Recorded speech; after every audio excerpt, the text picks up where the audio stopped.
একজন গৃহিণী সবসময় চেষ্টা করে তার পুরো পরিবারটাকে ভালো রাখার জন্য। তার পরিবারটা কিভাবে ভালো থাকবে, সে কিভাবে ভালো থাকবে সেই চিন্তা কিন্তু সবসময় করে। আসলে সব কিছু কিন্তু গৃহকর্মীর কাছে অধীনস্থ থাকে না। এমন এমন পরিবার আছে যেখানে কিন্তু গৃহকর্তার কাছে সব কিছুই নিহিত থাকে। সে কিন্তু চাইলেও গৃহিণীটা সেখানে কিছু করতে পারে না। তারপরেও কিন্তু সে তার ভালোবাসা দিয়ে তার পুরো পরিবারটাকে ভালো রাখার সবসময় চেষ্টা করে। হ্যালো এভরিওয়ান, আসসালামু আলাইকুম ইউটিউবের ভাই ও বোনেরা, আশা করছি আপনারা সবাই ভালো আছেন। আলহামদুলিল্লাহ আমিও ভালো আছি। তাই তো চলে আসলাম নতুন আরেকটি ভিডিওর সাথে। আশা করছি আপনারা পুরো ভিডিওটির সাথেই থাকবেন। তো আমি এখন সকালবেলা আজকে ভিডিওটি শুরু করেছি, ভাত বসিয়ে দিয়েছি চুলার মধ্যে, আর এদিক দিয়ে কিন্তু আমি পুঁই শাকগুলো কেটে নিয়েছি, আর এখন কিন্তু 2-3টা আলু কেটে নিব। আজকে আমি রান্না করব পুঁই শাক আর আলু একটু ডাল দিয়ে, আর রান্না করব হচ্ছে করলা। তো শাকগুলো কিন্তু বেছে নিয়েছি, নেওয়ার পরে এখন আমি কিন্তু আলুগুলো ছিলতেছি। আর আমি কিন্তু আগে থেকে কোনো কিছু রেডি করে রাখি না, যেহেতু আমি চুলার মধ্যে রান্না করি। তো মাটির চুলাতে রান্না করলে কিন্তু সুবিধা আছে, সেখানে খড়ি ঢুকিয়ে দিলে এদিক দিয়ে কিন্তু ভাতটা হয়ে যায়, আর এদিক দিয়ে কিন্তু আরামসে বসে তরকারিগুলো কাটা বাছা করা যায়। তো এইভাবে কিন্তু আমি প্রতিদিন রান্না করি, আর এইভাবে কিন্তু রান্না করতে আমার কাছে অনেক বেশি ভালো লাগে। তো ছোটোবেলা থেকেই আমরা দেখেছি আমাদের মা চাচিরা তারাও কিন্তু সবসময় মাটির চুলার মধ্যেই রান্না করে, যেহেতু আমি গ্রামের মেয়ে, আর গ্রামের থেকেই কিন্তু আমি এসেছি।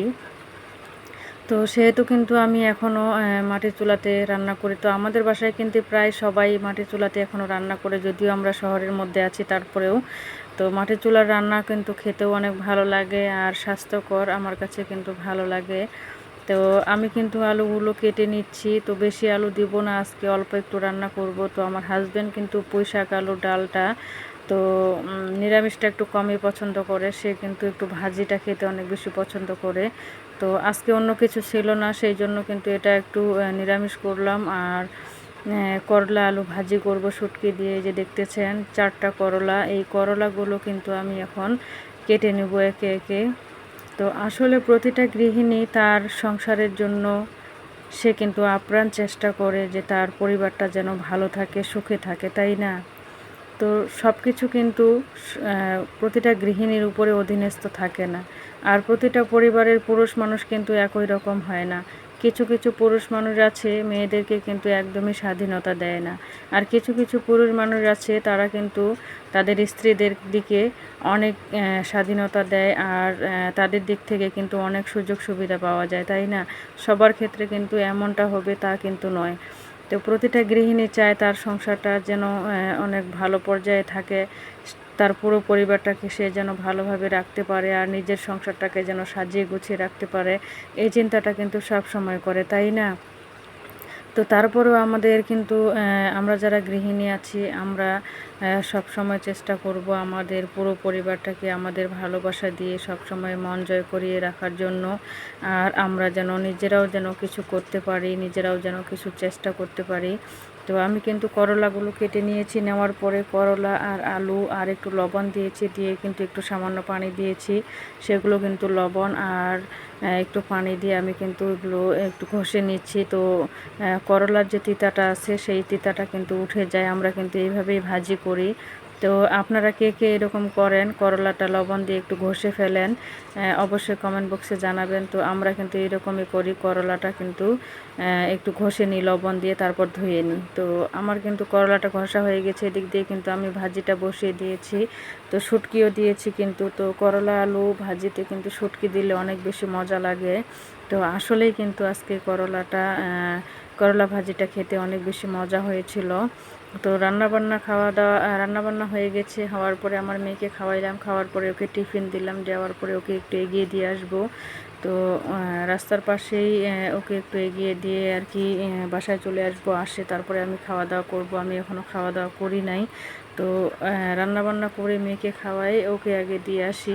তো ছোটো মেয়ে তো ঘুম থেকে উঠলো এখনই। তো আজকেও অনেক দেরি করেছে ঘুম থেকে উঠতেও, কিন্তু বাসায় আছে। আর আমি আমার বড় মেয়েকে একটু এগিয়ে দিয়ে আসতেছি। আজকে এত পরিমাণে রোদ উঠেছে, তো দেখতেই পাচ্ছেন অনেক বেশি রোদ উঠেছে, আর অনেক বেশি গরম করতেছে। তো আমি কিন্তু এখন আমার মেয়েকে দিয়ে চলে আসলাম, তো সেটাই বলছিলাম। তো সেই ভয়েসটা আমি অফ করে রেখেছি। তো এখন কিন্তু আমি বাসায় চলে যাচ্ছি। যাওয়ার পরে আমি খাওয়া-দাওয়া করব। আর ভীষণ তো রোদ উঠেছে আজকে, অনেক বেশি গরম করতেছে। তো কাপড় আছে কিছু, সেই কাপড়গুলোও কিন্তু ধুতে হবে। তো কাপড়গুলো ধুয়ে রোদে দিতে হবে। দেওয়ার পরে কিন্তু আমি এখন খাওয়া-দাওয়া করব।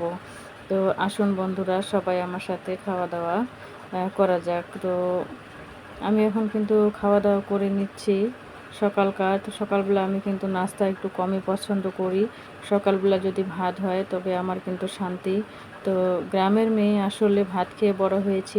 সেই ভাতের যে নেশাটা, সেই নেশাটা কিন্তু এখনো পর্যন্ত আমার যায় না। তো সকালবেলা কিন্তু আমি ভাত খেতে অনেক বেশি পছন্দ করি আর নাস্তা খাই বিকেলবেলা। সকালবেলা আমি কিন্তু কখনো নাস্তা খাই না। তো মাঝে মধ্যে হঠাৎ করে খাই। তো পুঁইশাক, আলু নিরামিষ আর করলা আলু ভাজি এই দিয়েই আর কি আজকে খাওয়া দাওয়া শুরু করে নিলাম। তো ভিডিওর এ পর্যায়ে এসে পর্যন্ত আমার যে সকল ভাইয়া ও আপুরা আছেন অবশ্যই ভিডিওর মধ্যে একটা লাইক দিবেন। আর যদি ভিডিওর কোনো অংশে ভালো লাগে অবশ্যই চ্যানেলটি সাবস্ক্রাইব করে পাশেই থেকে যেতে পারেন। আসলে একটা ভিডিও তৈরি করতে অনেক বেশি কষ্ট হয়, আর সবাই কিন্তু এখানে শুরু করতে পারে না, তাই না? ইউটিউবের মধ্যে সবাই আসতে পারে না, অনেকেরই ইচ্ছা থাকা সত্ত্বেও আসতে পারে না। আমি যেমন আমার ইচ্ছায় এসেছি, আসলে আমার এখানে যে কত ধরনের বাধা বিপত্তি আছে, তারপরে কিন্তু এখানে আমার নিজের মতো করে আমি চেষ্টা চালিয়ে যাচ্ছি। আপনারা যদি আমাকে একটু ভালোবাসা দেন, একটু যদি সাপোর্ট করেন, তাহলে অবশ্যই আমি আমার গন্তব্যে পৌঁছাতে পারবো। আর আমরা সবাই সবাইকে যদি ভালোবাসা দিই, তাহলে কিন্তু আমরা সবাই ভালো কিছুই করতে পারবো, তাই না? আমরা যদি হিংসাগুলো না করি, সবাইকে যদি ভালোবাসি, তাহলে আমরা খুবই সহজে এগিয়ে যেতে পারবো। তো আসলে একজন গৃহিণী অনেক বেশি চেষ্টা করে তার পরিবারটাকে ভালো রাখার জন্য। আসলে আমার পরিবারে একমাত্র উপার্জনক্ষম হচ্ছে আমার হাজব্যান্ড। এদিক থেকে আমি সবসময় চেষ্টা করি আমি যেন নিজে কিছু করতে পারি, নিজে কিছু করে আমি যেন আমার স্বামীকে একটু সাহায্য করতে পারি, আমার পরিবারটাকে একটু যেন ভালো রাখতে পারি, আমার দুটি সন্তানকে যেন আমি ভালোভাবে মানুষ করতে পারি। সব সময় আমি এটাই চেষ্টা করি। আসলে আমরা যারা হাতের উপরে নির্ভর করি ইনকাম, যে আমাদের বাহিরের কোনো কিছু নেই, আমরা ইনকাম দিন আনি দিন খাই, আমাদের কিন্তু অনেক বেশি কঠিন হয়ে যায় ভালো কিছু করতে। আসলে এক একটি কাজ করতে গেলে আমাদেরকে অনেক বেশি পরিশ্রম করতে হয়, অনেক ত্যাগ স্বীকার করতে হয়, তারপরে কিন্তু আমরা কোনো কিছু করতে পারি। তো তারপরে আমি কিন্তু চলে আসছিলাম ভাবিদের বাসায় একটু। তো এখনও দেখতে পাচ্ছেন অনেক বেশি রৌদ্র। তো ভাবিদের বাসা থেকে একটু যাব, গিয়ে কিন্তু চলে আসবো। এখনই আবার কাজ আছে আমার। তো সেই কারণে তো সবাই ভালো থাকবেন, আজকের মতো বিদায় নিলাম। সবাই সুস্থ থাকবেন। আল্লাহ হাফিজ।